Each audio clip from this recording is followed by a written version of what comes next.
I mean, really, how do you encourage patients to get off of opioids and the damn doctor is addicted to opioids too?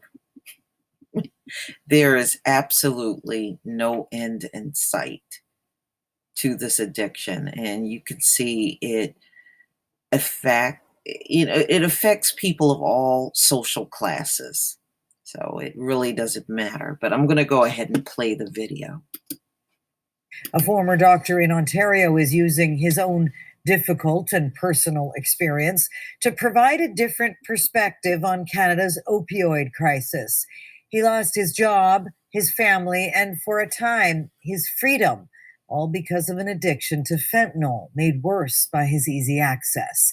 CTV's medical specialist Davis Favreau on the physician who worked on healing himself and is now trying to help others. This is what most people think the opioid crisis is all about. Addicts, most of them homeless, overdosing in the streets. Few imagine this is also the face of this national problem. Daryl Gebian, an emergency physician who's lost his license because of an out-of-control addiction to fentanyl.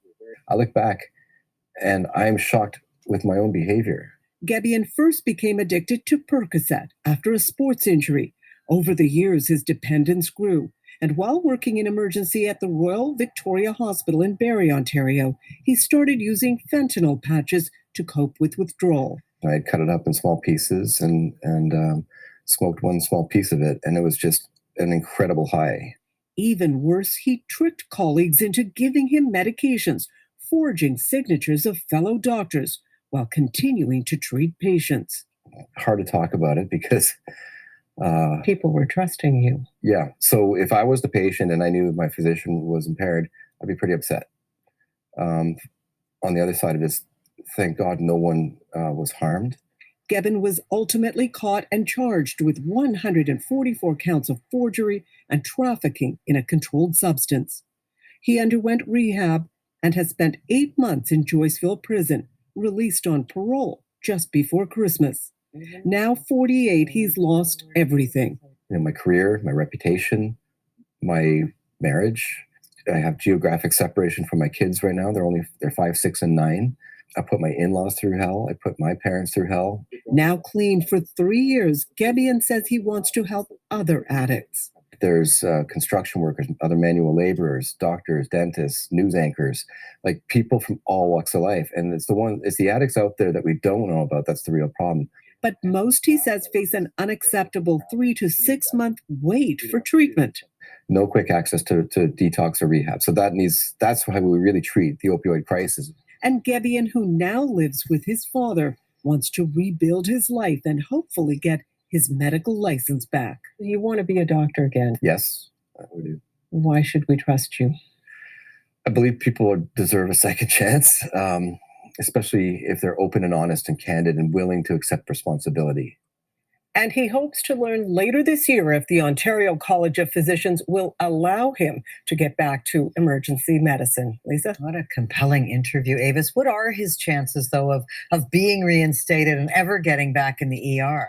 Well, he's going to have to make his case. And if they do accept him back, he'll have to have monitors on the job and also regular urine testing, which he will do.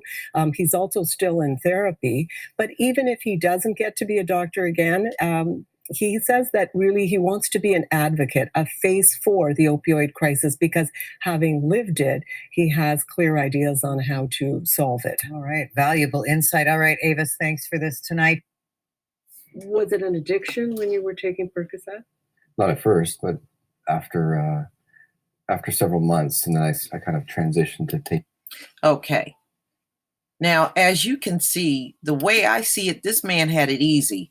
How the hell do you work in an emergency room where people's lives are in the balance and you're high on drugs? And you see what they gave him, right? He got rehab and 8 months in prison. That's it. That's it. Okay. And there's no telling how many people probably died in that emergency room while he was working high on painkillers, forging signatures of other doctors to get prescriptions, and just doing all kinds of things he should have been punished a lot more severely for. But tell me what you think, ladies and gentlemen. Please leave your comment and subscribe. Don't forget to hit on the notification bell twice. Join me on Black Junction TV and blackspot.com. Peace, family.